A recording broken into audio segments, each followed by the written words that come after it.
Comment se déroule la réaction chimique entre le fer et l'acide chlorhydrique? Pour y répondre, nous allons visualiser une vidéo.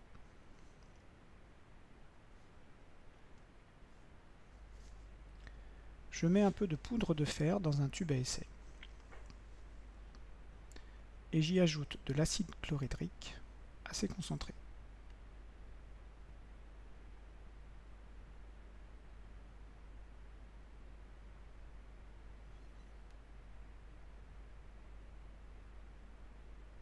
L'acide chlorhydrique contient des ions hydrogène H+,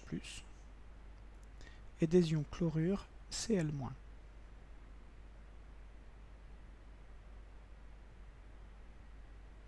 On voit apparaître un dégagement gazeux que nous allons chercher à caractériser.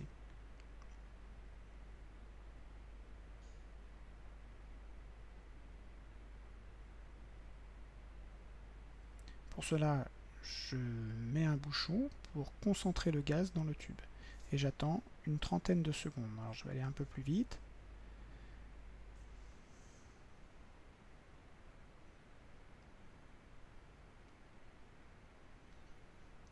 Et au bout donc de quelques secondes, on va craquer une allumette. Et je vais revenir à vitesse réelle.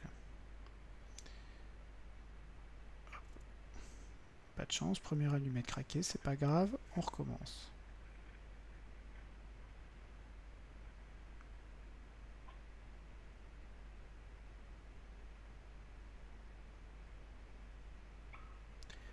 Voici, on entend une sorte d'aboiement, de jappement, caractéristique du dihydrogène.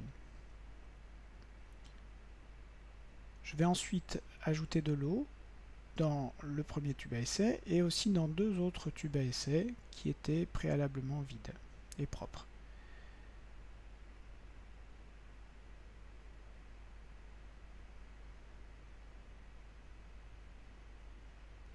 Je récupère ensuite la solution résiduelle que je répartis dans les deux tubes.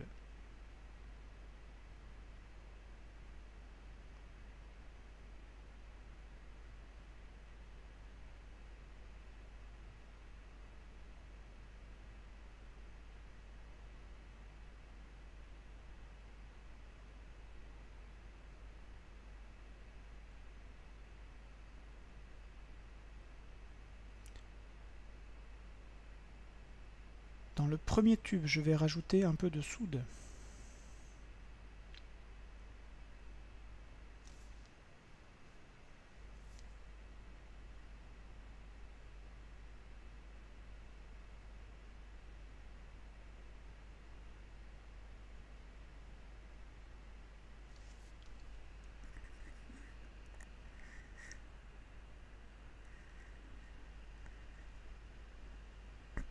Et on voit apparaître un précipité vert.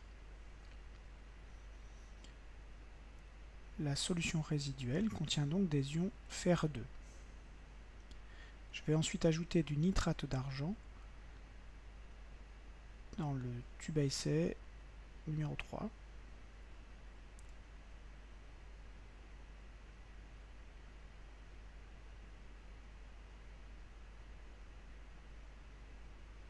Et on voit apparaître un précipité blanc montrant que des ions chlorure sont présents dans la solution résiduelle.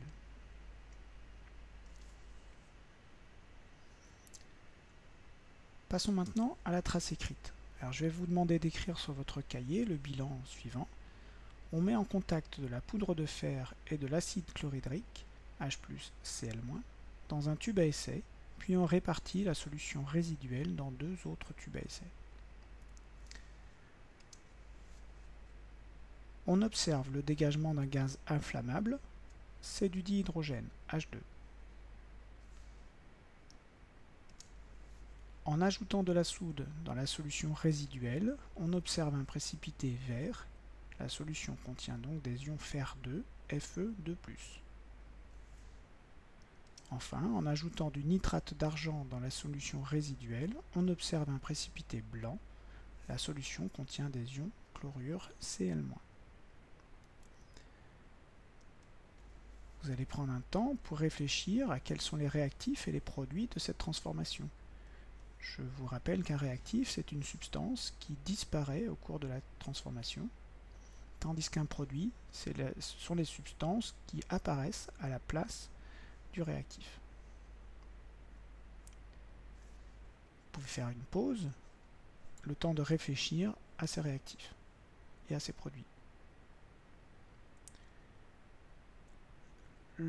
Parmi les réactifs, on va compter le fer, qui va disparaître au fur et à mesure, mais aussi l'acide chlorhydrique qui est utilisé. À la place du fer et de l'acide chlorhydrique vont apparaître du dihydrogène et une solution contenant des ions chlorure et des ions fer2. Le bilan chimique est donc du fer mélangé avec de l'acide chlorhydrique se transforme en dihydrogène et solution de chlorure de fer2.